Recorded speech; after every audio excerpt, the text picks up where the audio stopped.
Hello, welcome to Lennys Life Lessons. This is an introduction to Tuesday's topic, relationships.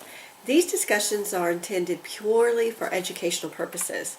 I offer private, individual, and group counseling and coaching sessions in person, by phone, and over the internet. Please visit my website, lennylondon.com, for more information about these services. My mission is to serve to advance you in living your life even more powerfully, richly, and joyfully, and in creating remarkable relationships. Subscribe to these educational discussions on various topics posted here by noon, 6 days a week. Tuesday's topic on relationships will include discussions concerning couples, siblings, friends, co-workers, adults' relationships with their parents, loyalty, and more. The discussions will cover healthy boundaries, reasonable expectations, conflict resolution, effective communication. These discussions will include understandings, tools, and strategies for building remarkable relationships.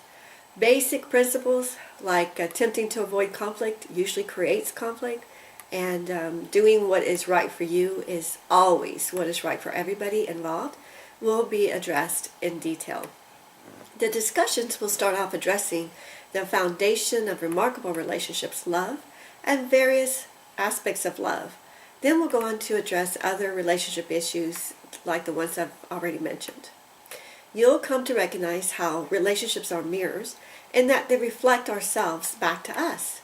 For example, every time I get upset because I feel disrespected by someone, I check in with myself to determine if I've been doing something lately that I do not respect, and every time there has been something that I did that I disrespected recently.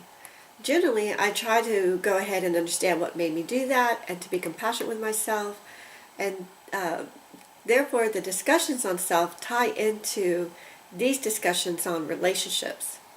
Another example, every time I feel hurt by criticism from others, I check in with myself and I see that on some level I agree, and that I'm judging myself for this every time.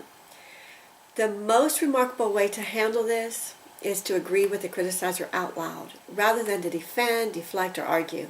For instance, in responding to being criticized for procrastinating, and you really do procrastinate and you don't like it because it causes problems for you, respond to the criticizer. Yes, I procrastinate and I do not like it. It creates problems for me, and I'm working on it. I'm working on it is one of my favorite mottos. Just try this out and see how empowering it can be to own out loud your self-judgments when others are mirroring them back to you, and how these types of responses reduce the probability of conflict.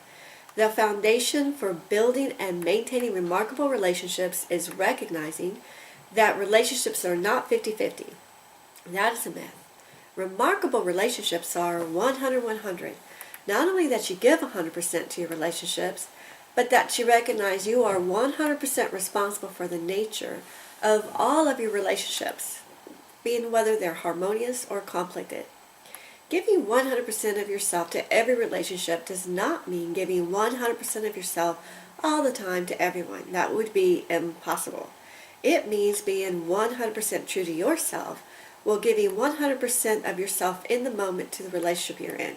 For instance, it may mean not reading email while you're talking to someone on the phone, or not talking on the phone while you're with someone.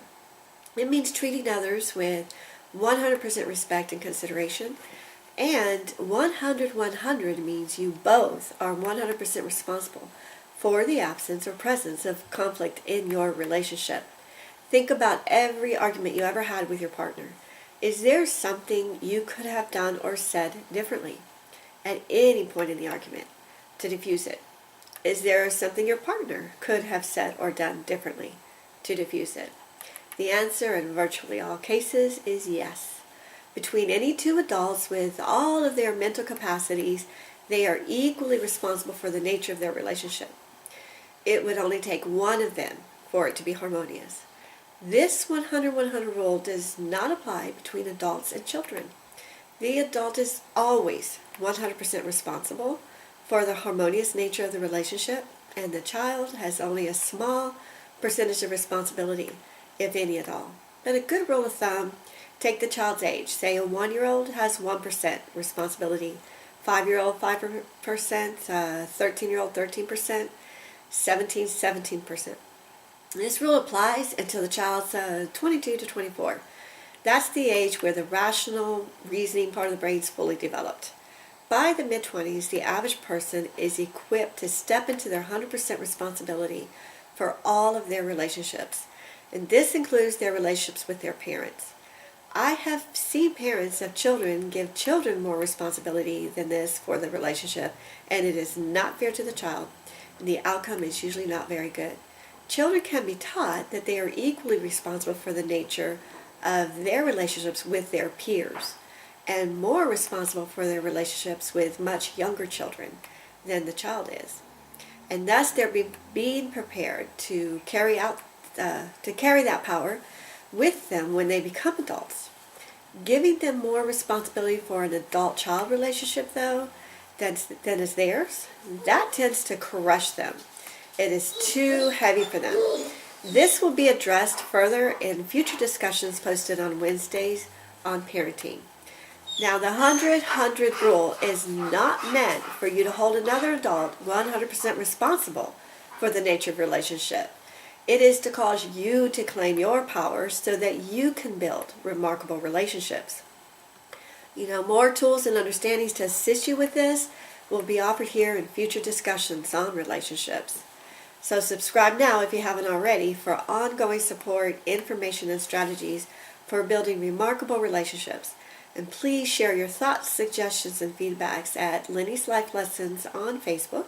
Follow me at Lennys Life Lessons on Twitter, and visit my website, lennylondon.com. And thank you so much for joining me. I hope to see you next time.